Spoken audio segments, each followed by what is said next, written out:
تو نمازوں کو بنانا، جس ہماری نماز بن گئی تو یہ نماز ساری زندگی بنا دے گی۔ اس لیے قیامت میں سب سے پہلے نماز کا حساب ہوگا۔ اس لیے بھائی ہم دعوت کے کام پر بھی کھڑا کریں اور پوری کوشش کریں کہ بستی والوں میں سے کوئی بھی بے نمازی نہ رہے۔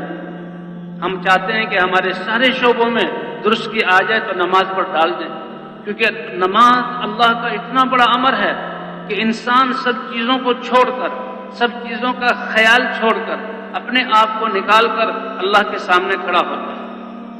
5-10 منٹ کا یہ عمل ہے، دل بھی اللہ کی طرف ایسے عبادت کرو جیسے کہ گویا تم اپنی آنکھوں سے اللہ کو دیکھ رہے ہو۔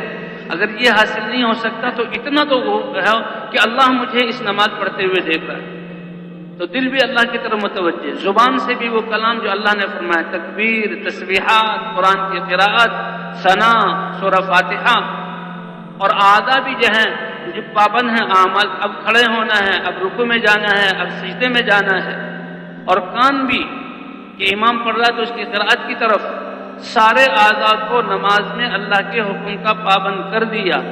تو یہ اتنا بڑا عمل ہے کہ اب اس کی زندگی میں جتنے بھی اعمال ہیں وہ سارے اللہ کے حکم کے مطابق بن جائیں گے۔ جس کی نماز بن گئی اس کی زندگی بن گئی۔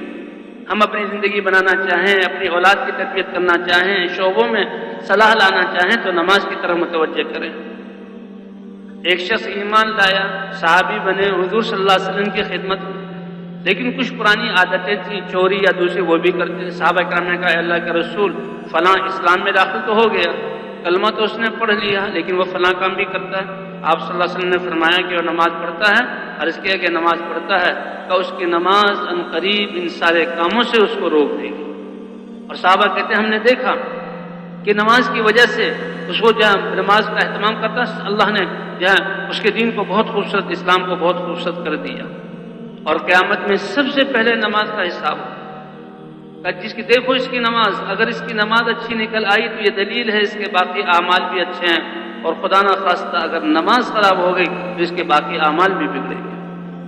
حضرت عمر رضی اللہ تعالی عنہ کسی شخص کے بارے میں کسی علاقے کی ذمہ داری کا ارادہ فرماتے تو اس کی نمازوں کو دیکھتے تھے۔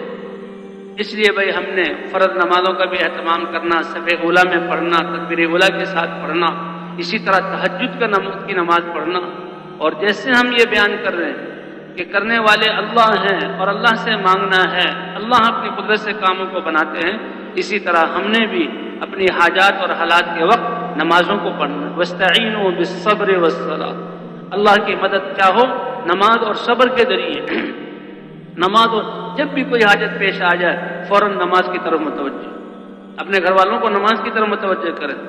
نماز ایسی بڑی طاقت ہے کہ دنیا کی ساری مخلوقات اور سارے اسباب، ساری قوتیں جمع ہو کر جن کاموں کے کرنے سے عاجز ہوں، ایمان والا اللہ سے اپنی نماز کے ذریعے وہ کرا سکتا ہے۔ نماز کے ذریعے حضور صلی اللہ علیہ وسلم کلما حسبہ امر فزع الی الصلاۃ، جب کبھی بھی حضور صلی اللہ علیہ وسلم کو کوئی پریشانی آتی تو فوراً نماز کی طرف دوڑتے تھے۔ غزوہ بدر کے موقع پر حضور صلی اللہ علیہ وسلم تو وہ 40 آدمیوں کا قافلہ جو سامان تجارت لے جا رہا تھا اس کو لینے کے لیے حضور صلی اللہ علیہ وسلم چلے، لیکن اللہ نے اپنی قدرت کو ظاہر کرنا تھا۔ غزوہ بدر کے مقام پر 1000 مکے کے جنگجو پورے ہتھیاروں سے مسلح ہو کر وہ سامنے آ گئے۔ تو حضور صلی اللہ علیہ وسلم کہ حضرت ابوبکر صدیق رضی اللہ تعالیٰ عنہ فرماتے ہیں کہ ہم نے حضور صلی اللہ علیہ وسلم کے لیے ایک جھونپڑا بنایا، آپ صلی اللہ علیہ وسلم، عریش کہتے ہیں عربی میں، آج وہاں مسجد عریش کے نام سے بہت بڑی مسجد، اور حضور صلی اللہ علیہ وسلم اللہ کے سامنے نماز میں کھڑے ہو گئے اور رو رہے ہیں اور آنسو بہہ رہے ہیں۔ آپ اللہ کے رسول ہیں، اللہ کے حبیب ہیں، سید المرسلین ہیں، آپ کے ساتھ صحابہ کی جماعت ہے، مدد یقینی ہے، لیکن اس صورت میں بھی امت کو بتلانے کے لیے اور اپنا عمل وہ اللہ کے سامنے رو رہے ہیں نماز میں۔ اے اللہ، اگر یہ جماعت تھوڑی سی جس کو میں لے کر آیا ہوں اگر اس کا صفایا ہو گیا تو پھر محنت پر پانی پھر جائے۔ حضرت ابوبکر صدیق کہ اللہ کے رسول بس کیجئے، اللہ نے آپ کی دعا کو قبول کیا۔ تو بھئی ہر حاجت کے وقت نماز کی طرف متوجہ۔ جو کچھ سنا گیا اللہ اس پر عمل کرنے والا اور آگے لوگوں تک پہنچانے والا بنائے۔